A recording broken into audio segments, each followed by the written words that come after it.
What's going on, fellas? I've got a 2006 Chrysler 300 and I'm going to use it to show you how to change your reverse light bulb, your turn signal, your tail light bulb in the back, your side marker.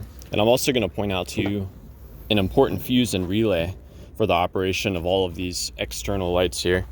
So open the hood and there's going to be one plastic bit here that we can unscrew. You're going to unscrew that and set it aside. With that out of the way, you can pull this carpet back, and that's going to reveal two more plastic pieces that can be unscrewed. One here at the top,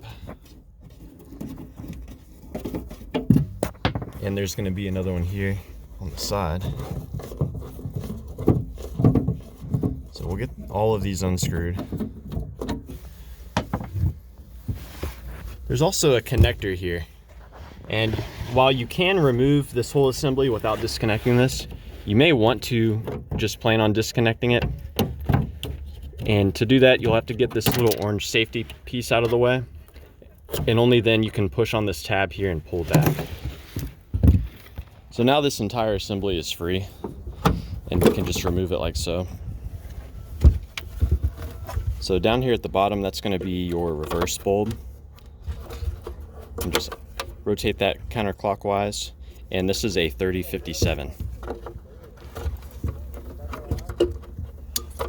So 3057 is the bulb, and that's the same bulb that's used on your combination brake light, turn signal, tail light bulb, 3057. And one other bulb hidden away on the side, that's your side marker, and that's just a simple, I believe the part number is 194. So yeah. That just about covers it for the bulbs and everything. Now I'm going to show you where you can find the relay and the fuse. So under the hood in this fuse relay center, you're going to pop it open. There's one 15 amp fuse that provides power to all of the, your license plate light, your parking light, and that's going to be this one right here. So you're going to want to check that if none of those lights are coming on. And there's also a relay that clicks on and powers everything. That's going to be this relay right here. You can try tapping on it, or if you'd like to swap it with a different relay as a troubleshooting step, I would suggest swapping it with your horn relay here. If your horn works, you know the horn relay works, and so it'd be a good candidate to swap with. So yeah, I hope this was helpful for you guys.